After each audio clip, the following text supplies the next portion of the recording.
Hello, everybody. Um, mm, I am my name is Billy Seward. This is my channel, Traditionalist Catholic, and mm, this week's with all what's going on in the news lately, I decided that this week's commentary is going to be laying out my basic stance on how to navigate the crisis. Um, and a little bit of a hope. I hope to be a white pill of the awakening that we see in the church and in the world. Now, to give you a little bit of background before I start in on my stance, is that I've been in tradition attending a fraternity of St. Peter Parish for the last 2.5 years, since December 7th, 2021, feast of St. Ambrose. It was an evening mass. And then in the intervening 2.5 years, I've been learning a lot: liturgy, history, philosophy, theology, tradition. I've returned to I'm now firmly on the basis of I'm a traditionalist. I'm firmly grounded in traditional Catholicism as the basis from which I view things in the church and in the world. It's just who I am now.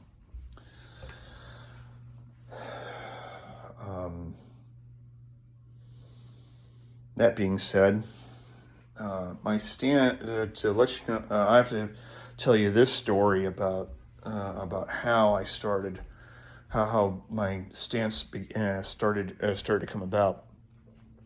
Was I read the Dubia.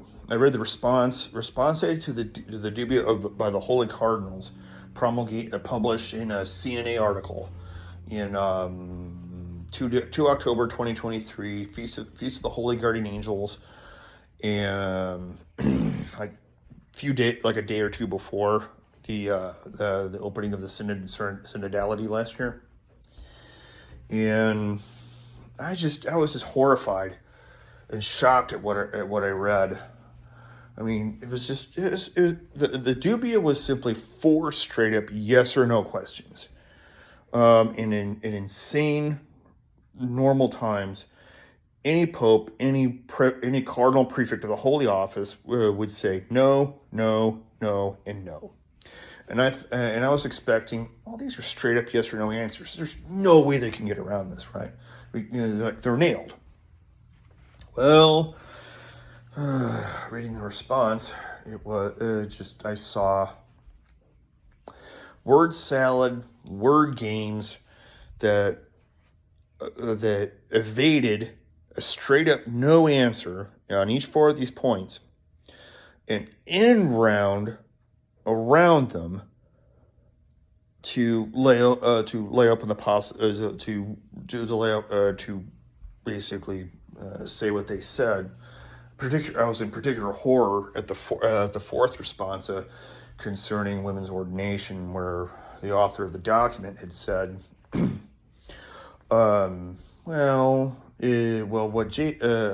paraphrasing, what JP2 said was definitive, but was not dogmatic. Because I had read the document, or Ornatio Sacerdotalis, the Responsa ad Dubium that Saint JP2 had issued in 1996, where basically said, look, nowhere in tradition has women been ordained to the priesthood. Their church has no authority to ordain women.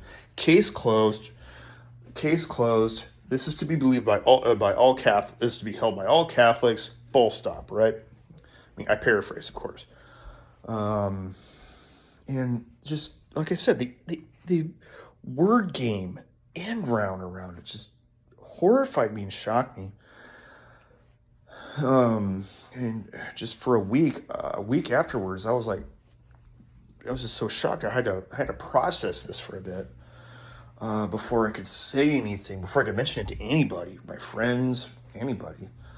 And then Monday at Terrace, I was praying the Divine Office Monday at Terrace. One of the Psalms is Psalm 39. And for those who are unfamiliar, as a traditionalist, my go-to translation is the Douay-Rheims.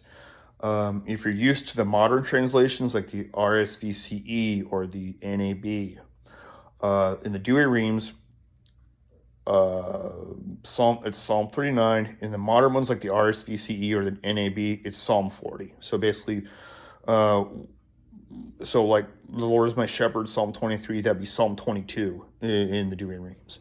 So, quoting from my Douay-Rheims, I prayed this on a Monday morning at Terrace. Psalm 39, verse 5. Blessed is the man whose trust is in the name of the Lord, and who hath not had regard to vanities and lying follies. Praying that Monday morning had basically began things falling into place for me. Like, how am I going to navigate this? What's going on? What do I do? And it just hit me, okay, the just man has no regard for vanities nor lying follies. So essentially, anything that comes out of the Vatican that contradicts the divine law, natural law, and the Catechism of Trent, as it's my as my teaching document. I told my FSSP pastor this that we later on, and I told him about Psalm 39 verse 5, and that I'm regardless of what happens, if it contradicts the divine law, natural law, and the Catechism of Trent, I'm disregarding it. And if I need to, I'll make a martyr's or a confessor's witness to it. And my fraternity pastor had said, "Well, we stick with what we know." So, all right, there we go. Because for me, it's just that simple. I trust in God. I have no regard for things that contradict divine law, natural law, and the Catechism of Trent. Afterwards, I just keep on going to the TLM, living a life of prayer and virtue, doing my duties of state, which is to observe the 10 Commandments, the 6 precepts of the Church, the 2 great commandments of love thy God with all thy heart, mind, soul, and strength, love thy neighbor as thyself, and my duties of state, which is being a father of twin 14-year-old boys. Which brings me to my other point about my stance on navigating the crisis. Is I had to think about this. What would happen about this rumored TLM ban? If it does happen, what do I do?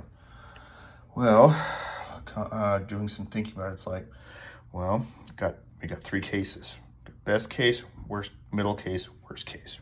Right? Best case. Montaña's the TLM ban does not drop.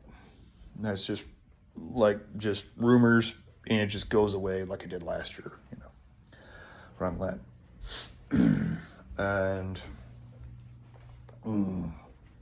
And middle case would be, well, it happens. The TLM ban drops as Montaña has reported it in Remnant magazine or newspaper. Pardon me. That bishops, diocesan priests cannot say the traditional mass, which then, of course, leaves open the question: well, can bishops still confer confirmation and holy orders in the old rite? Because that will directly affect adult converts and kids in Ecclesia Dei parishes. And then what about holy orders? Because then, what about holy orders? Because then what was said Montaña had said in that the document had said that, well, seminarians might have to suck it up. Might be faced with the possibility: do I of accepting and receiving a Novus Ordo ordination.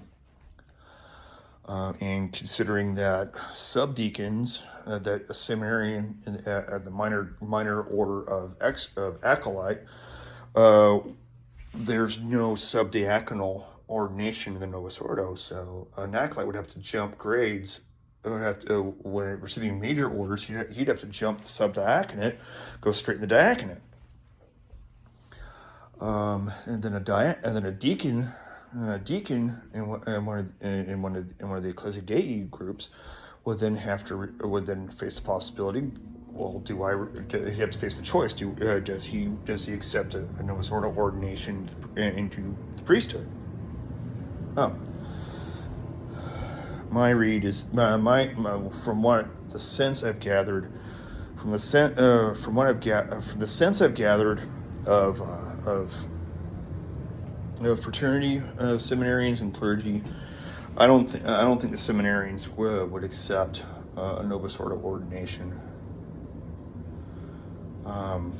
That's just me. So, assuming that I'm correct, then depending upon how long this TLM ban might happen, in the middle case would be, well, that means the Ecclesia Dei groups, although their existence is not immediately threatened, well, there's a possibility of a squeeze out. They're generally pushed out. That if they can't confirm kids, can't receive, if majority of seminarians refuse Novus Ordo ordinations, and since last Holy Thursday, the Holy Father, the fraternity leadership had an audience with the Holy Father, and the Holy Father basically said, well, you keep on doing your charisms, bearing fruit. Paraphrasing, of course. So, but work towards increasing more communion with the local ordinaries, or like I get paraphrasing. So please correct me if I'm wrong. Please be charitable, though.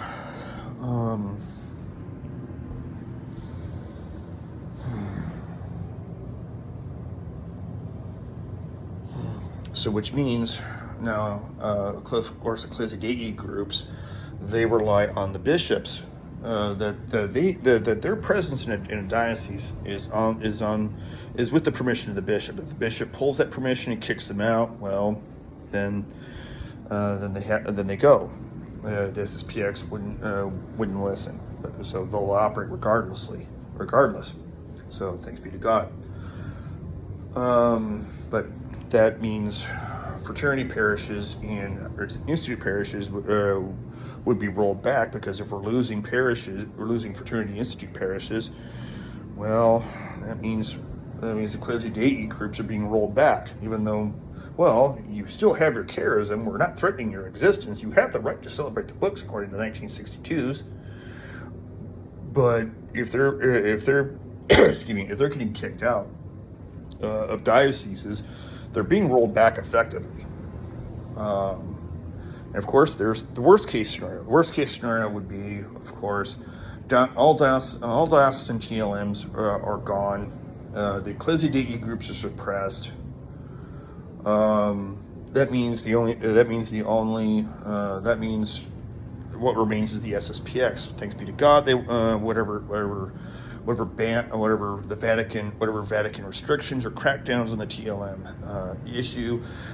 Thanks be to God, the Society of St. Pius X will not obey that. So, looking at the worst case scenario, if that does happen, looking at my sons, 14-year-old boys, it's because of the traditional Mass that my boys they take God and the faith seriously. They pay attention at Mass. They obey the rubrics. They ask questions. My oldest son prays the rosary every day. My youngest son believes in the real presence. He's respectful to God. He insists that he even rebukes me and his older brother, that if we're whispering or talking because maybe he asks a question or things of that sort, he's like, Dad, brother, come on, it's Mass, quiet, pay attention to God. beautiful. It's beautiful. Just on that basis alone, you know, my kids, they take God and the faith seriously. They believe in the supernatural. They want to know what the faith is, so that way they can stay faithful to God, keep not sin. You know, they want to know what the church teaches, so that way they can do it. Thanks be to God. And then I personally, looking over canon law and other things, I believe I have reasonable grounds that in the event that someone questions me about what I'm about to say, I have some reasonable grounds with which to defend myself. Is simply, in the event of the worst case scenario, I will go to the Society of St. Pius X for the good of my boys and for my own soul, for my boys' souls and for mine. And if y'all want to hear, and I can do another video on my grounds as to why I say that. So just if y'all want to hear that, just drop me some comments. Again, please be charitable, and I'll go ahead and do a video on that. But suffice to say, it comes down to my boys take the faith. For right now, I'll just simply say my boys take the faith seriously. I can't go to the Novus Ordo because even with well-meaning people who are just who are unfortunately worldly, in a mass that it just doesn't treat God with at the same level of reverence and respect. And I've heard Novus Ordo Catholics go, "You can talk about the traditional mass, but no, we don't want to hear about reverence." Well, that's the heart of it. If we're not showing God reverence and respect and obedience in the mass, how are we expected to do so outside of the mass, in the plants, the factories, the schools, the office buildings, call centers, in our neighborhoods, in our homes? How are we going to do that? It does boil down to respect and the sense of the sacred. And the traditional mass does all that. Plus, when you start looking at the contents of the ordinary of the mass, the propers of the mass for each feast. You look at the orations, the readings, epistle, graduals, the gospels, tracts, depending upon the season. It's straight up, unambiguous, distinct, clear Catholic teaching, full on, no redacted given. This is Catholicism. You know, I can't go back to I can't take my boys to a watered down liturgy that doesn't speak as clearly and strongly, distinctly, as well as, of course,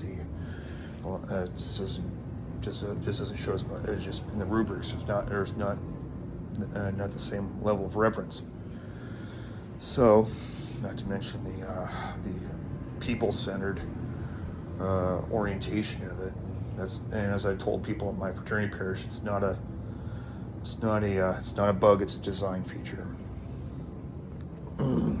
based on my studies, and based on what you see out there. It's like, well, you know, like how many times have any one of you have heard, from the pulpit, "I'd like to thank the liturgy committee." Honestly, I don't want to. When I'm at mass, I don't want to hear about the liturgy committee. There shouldn't even be a liturgy committee or a pastoral committee. The priest is the king of the parish. In fact, in the early church, he was called the country bishop because in the early church, bishops offered the holy sacrifice in the church, and then once the church started getting bigger, started to grow, and then priests started to go out, and the priests were ordained to assist the bishop and then they started to be assigned to parishes, and then they start offering the holy sacrifice in the parishes, hearing confessions. And so whenever a modernist wanted to say, "Oh, it was all democratic," and no, it wasn't. Read the church fathers. They weren't. Just knock it off.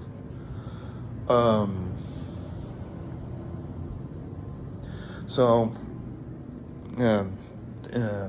when it comes down to the worst case scenario, I'm going to decide to St. Pius X, for the good of the souls of my sons, and for mine. Even if it means driving 3 hours one way on a Sunday or holiday of obligation, it's going to be a day trip. So there's that. So then at that point, I just simply relax. Okay, this is how it's going to be. Wait to see what happens with the TLM drop, if there is going to be one. May God grant that there isn't one, because what if there's a possibility that this TLM ban rumor was simply just a deliberate leak to see what the reactions would be, and then those in the hierarchy that are considering that could then make a decision based on the reaction. Maybe that's the reason why there's the unofficial denials of the rumors. We'll find out. So, and with that, I'll go ahead and switch into the awakening that I'm seeing. Now, what I'm seeing lately is this. Whenever I was praying the offices of Advent in the Divine Office, the Roman Breviary, 1961, I was struck with this sense of God is coming, He'll be among us, and He will set things right. And then Fiducia Supplicans was dropped, and then so many bishops and cardinals, so many Catholics worldwide were saying no, which is a beautiful thing to see. Tragic that we're living in such interesting times that's such a resounding no from the episcopate, clergy, and the laity. But still, a beautiful thing whenever you're looking at something as horrifying as Fiducia Supplicans. And then Christmastide, there was that, you see these kind of like, or Cardinal Fernandez, once or twice, I think the Holy Father had spoke like some sort of pushback defense of the document, and then the Eastern Orthodox shut down ecumenical dialogue with Rome, with the Church, because of Fiducia Supplicans. And then in the run up to Dignitas Infinitas, we see Cardinal Fernandez. Sometimes you see him come out and he'd try to, excuse me, he'd try to sell or defend Fiducia Supplicans, but really nobody was buying it. Or at least that's the sense I got. And then we see Eastertide. So many people coming into the church. Tammy Peterson, Candace Owens, Russell Brand started praying the Rosary on his Rumble channel, and we're just we're seeing just bishops and cardinals and clergy and faithful just like, it seems like we're just waking up now. It's like God is moving amongst us. You know, you got some cardinals, some bishops, some clergy saying some really base things. Cardinal Mueller offering the traditional Mass, Pentecost, at the Sharp pilgrimage. 20,000 young people, 20,000 people on the Sharp pilgrimage, including Candace Owens. You also see I think it was a sister of Marie Lapin, the leader of the French, what now is considered a far right party, and then the French elections just went hard right. I think the French electorate just simply said no when it comes down to to what's been going on. And then German farmers, Dutch farmers, just saying, no, we're not doing this net zero thing. We're not. They're standing up, And then we see the Irish standing up, and their woke prime minister had left office. And then we see here in America, we see the Clear Creek pilgrimage. We got trads going to Clear Creek. In my pocket every day, I carry a rosary that a lady at my parish had given me, and also rosaries that she'd given for my sons, blessed at Clear Creek.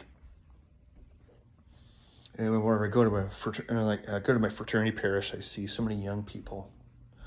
You see the boomers, you see some boomers, you see some Gen Xers like me. I'm an old man at my parish, basically. 47 years old, I'm a Gen X. And then you see millennials, you see Zoomers, and then you see the kids, just young kids, babies crying at Mass. It's a beautiful thing, seeing babies cry at Mass.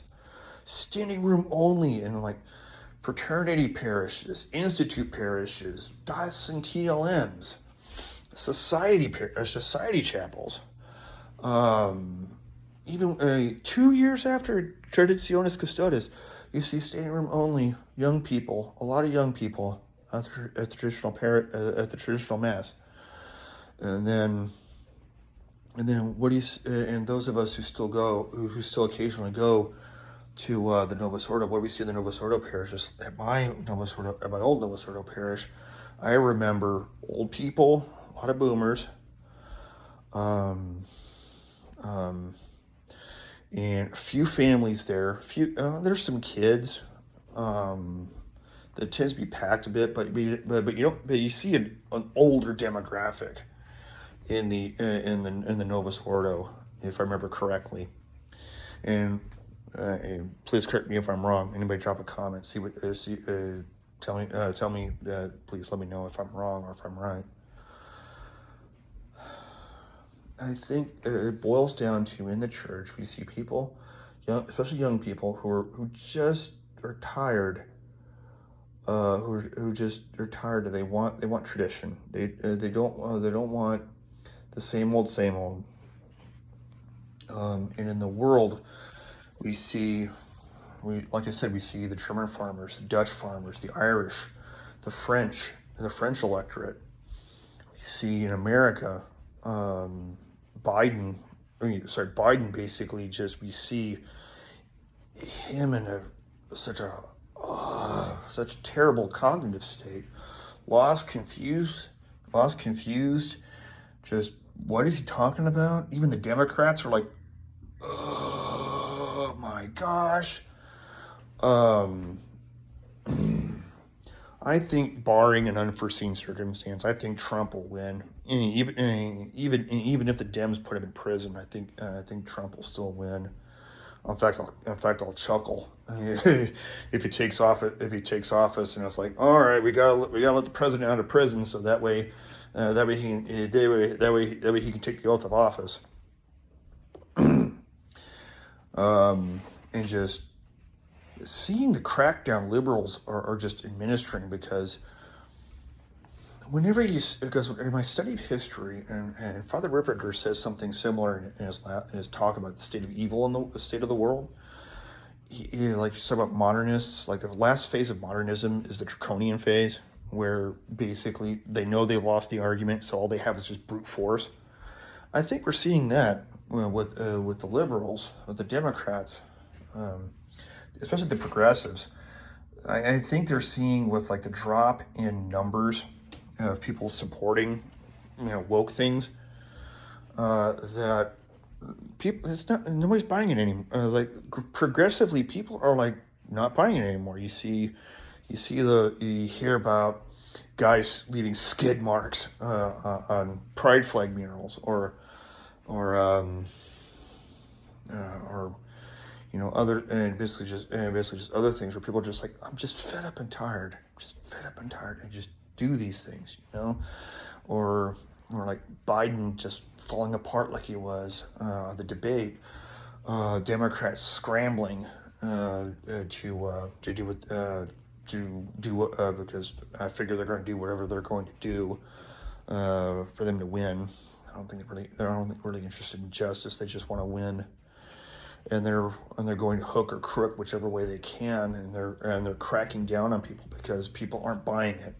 So they got to rely on force, persecution, ruthless exploitation of the law, into just ruthless and shameless exploitation of the law in order to achieve their ends. And I think it's a beautiful thing. I think it's a beautiful thing because now you see people waking up, people are going to traditional mass, people are just starting to like, no, we're tired of the whole neoliberal woke progressive thing. Just leave us alone. We just want to be decent people. Just come on. And I think it's just only going to get better, even though in the short term it looks like the Dems and the liberals all through the Western world, they'll be shown for who they are in their true colors. That all they have they're just authoritarian. It's like, well, if everything boils down to, well, my truth is my truth, your truth is your truth. Well, if you're not, and the liberals see people aren't buying their position, and they're simply refusing to play ball anymore, well, they're just going to crack down and make people do it. And I think if enough people just simply say, no, I'm not. You have no right to do these things. No, we're simply not going to listen anymore. I think it's going to be a beautiful day when that happens. So that's why I'm hopeful. That's why I think, even though, yeah, like I said, it's the immediate sense there's going to be the persecution, but I think after the persecution is done, and the dust clears, and Christ and the social reign of Christ the King is restored, the church is restored, and we come out the other side of all this. Basically, it's going to be a beautiful thing. It's going to be a beautiful thing, and we can, and then something I hope I get to hear from a grandson or a granddaughter. Grandpa, what did you do? Were you a hero in the modernist crisis? No. I assisted at masses said by heroes. So that's my basic take on things. So if you've been with me for this entire video, thank you very much for watching. If you wouldn't mind, please like and subscribe. Leave some comments. Just remember, evil only is only ascended for a time, and then it passes away. God will speak, and his enemies shall be confounded, and he shall deliver his church. So please, all of you, keep that in mind. God bless. Mary keep you. And Vivo Cristo Rey. Long live Christ the King. Good night and God bless. Bye.